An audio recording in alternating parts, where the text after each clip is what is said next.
Indian air force के पास से खतरनाक फाइटर जेट है जिसका नाम है सुखोई 30 MKI। लेकिन अब $4 अरब से इंडियन एयरफोर्स सुखोई बेड़े को अपग्रेड करने जा रहा है। एयरफोर्स के पास 260 सुखोई 30 MKI फाइटर जेट्स हैं। हिंदुस्तान एरोनॉटिक्स लिमिटेड यानी HAL करीब 150 फाइटर जेट को 4.5 जनरेशन तक के लिए फाइटर जेट के अनुकूल सुपर सुखोई के रूप में अपग्रेड करेगी। इसके बाद इंडियन एयरफोर्स को लड़ाकू क्षमता कई गुना बढ़ जाएगी।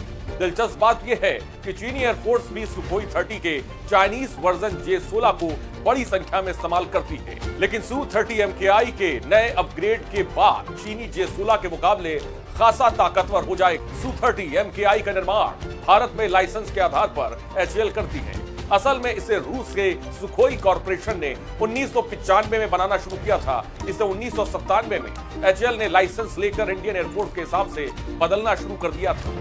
असल में Sukhoi 30 MKI fighter jet Sukhoi Su-27 का अपग्रेड वर्जन है। विश्व के कई देश Su-30 के अलग अलग वर्जन का इस्तेमाल करते हैं। इंडिया में Su-30 का वर्जन है वो MKI के नाम से जाना जाता है क्योंकि इसमें भारत की जरूरतों के हिसाब से कई बदलाव किए गए हैं। समझौते के बाद आखिरी Su-30 फाइटर जेट की डिलीवरी 2018 में हुई थी। मौजूदा वक्त में 250 से ज्यादा फाइटर जेट का इस्तेमाल IAF कर रही है। Su-30 MKI भारतीय वायुसेना का सबसे अधिक लड़ाकू विमान बना हुआ है। हिंदुस्तान एरोनॉटिक्स लिमिटेड और इंडियन एयरफोर्स मिलकर सुखोई 30 MKI के लिए डिवाइस और सिस्टम को अंतिम रूप देंगे, जिसके बाद 150 विमानों को अपग्रेड किया जाएगा। सुपर सुखोई प्रोग्राम को रूस ने मंजूरी दे दी है क्योंकि सुखोई 30 MKI भारत और रूस का ज्वाइंट प्रोजेक्ट है। सुखोई को अपग्रेड करने के लिए कई कंपोनेंट और पार्ट्स रूस से आने और सेंसर भी शामिल हैं, जिससे 150 लड़ाकू विमानों को तकनीकी तौर पर 5वीं पीढ़ी के फाइटर जेट के अनुकूल बनाया जाना है। इसके मुकाबले चीन के पास J-16 फाइटर जेट है जो कि Su-30 का ही चाइनीज वर्जन है। लेकिन इस फाइटर जेट की चीनी वर्जन और इंडियन वर्जन में अलग अलग खूबियां हैं। चीन ने अपने इस फाइटर जेट को पहले ही अपग्रेड कर लिया है, लेकिन भारत अब Su-30 को अपग्रेड करेगा तो इंडियन Su-30 चीनी J-16 से कई गुना ज्यादा पावरफुल हो जाएगा।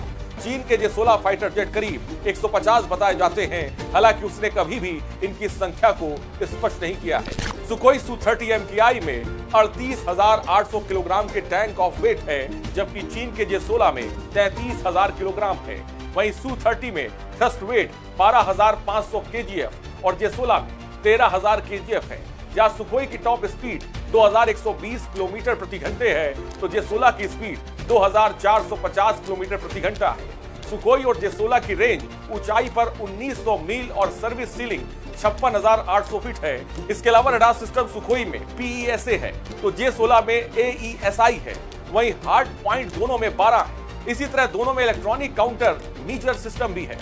इसमें upgrade cockpit design, artificial intelligence infuse cockpit, multi function display system, voice activated controller system, advance self protection, jammer pod, scaled Uttam AESA radar 400, KM range, new IRST system, digital flight control computer upgrade किया जाएगा।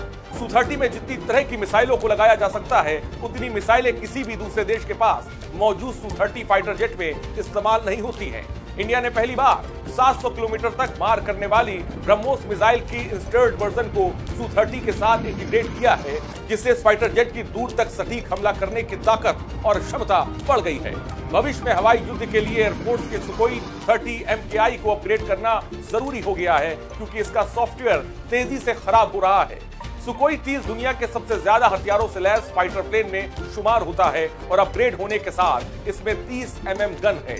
BrahMos extended range missile, AS-MK1, AS-MK2, laser guided missile, BVR और visual range missile, A2 surface missile, A2 fire missile, Israeli Derby missile लगाई जा सके।